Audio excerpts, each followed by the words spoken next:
in that plan, and I just want to take you through something that may happen that may change all of that. We know that standard of care and therapy is something that has been evolving for a long time. There was a period of presumptive monotherapy, that's really the chloroquine era. We're now in the presumptive combination therapy era, so roughly around 2010. But there are very, very strong signals that we're moving into an era where presumptive therapy may not be what happens, that we're going to have to tie treatment to actual malaria.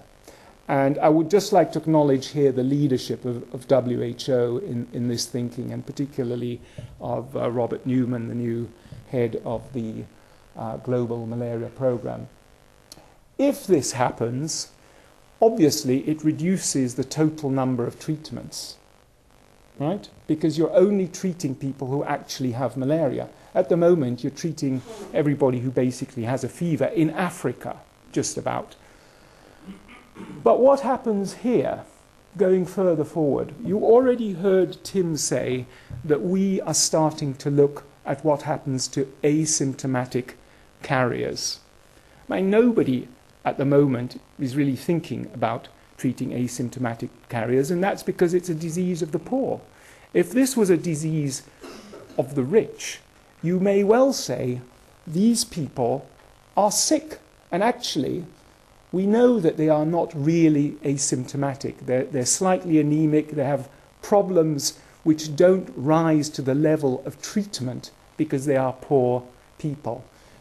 But I believe that, and we are starting now to do work with Novartis, as has been mentioned, we're trying to get a scientific basis for saying that this might become the standard of care in the future. And that will open up a big new group of people who are not being treated at all now. Nobody knows exactly how many asymptomatic carriers there are, though I have seen estimates of at least 100 million in Africa, and I know there are people in this audience who probably know a lot more about this than I do.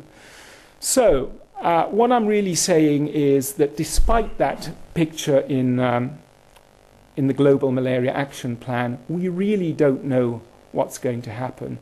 There may be things that reduce the amount of treatment, there may be things that increase the amount of treatment. But in terms of MMV, I think the sort of next chapter of the story is starting to become clearer. We know that in the first 10 years, the sort of imperatives were discover, develop, and deliver drugs. And I think as time moves on, we are going to have to get into areas which are a bit different and that haven't really been thought about. We have to start influencing the broader community through scientific evidence. For example, if there is a genuine reason to treat asymptomatic carriers, who else but MMV is going to actually generate the data to show that? Nobody. We have to therefore keep innovating, not only in the drug area, but also in the area of access and treatment modalities. And lastly, we really have to integrate with more of the players, not only the other product development partnerships, but the other many players in the access domain. And I believe that 10 years from now, with these things happening, MMV may be a very different body than it is today. So what I've really tried to say is that a 10-year perspective brings what might look like dangers, but only if you, I think, have the wrong perspective about what MMV is really about. MMV is not about trying to preserve MMV. The V in MMV stands for venture, and a venture, by normal understanding of the word, is some kind of a transient activity dedicated to a particular purpose.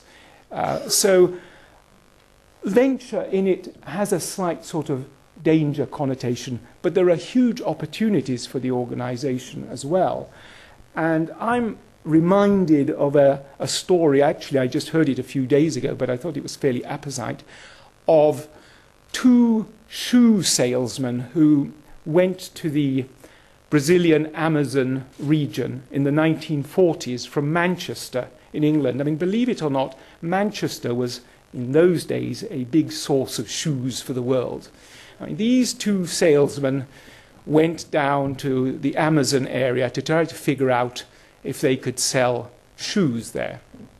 And the first one telexed back to Manchester and said, "Situation catastrophic, nobody here wears shoes." And the next one telexed back and said, "Situation brilliant, nobody here wears shoes." And I think the situation is a bit like that for MMV. So before I actually finish, I do want to say that this is supposed to be a celebration event, and that I was trying to think of some phrase that suited my thinking about the next 10 years, and the best one I could think up with was Pasteur's phrase that chance favors the prepared mind. Thank you all very much, and 10 more years.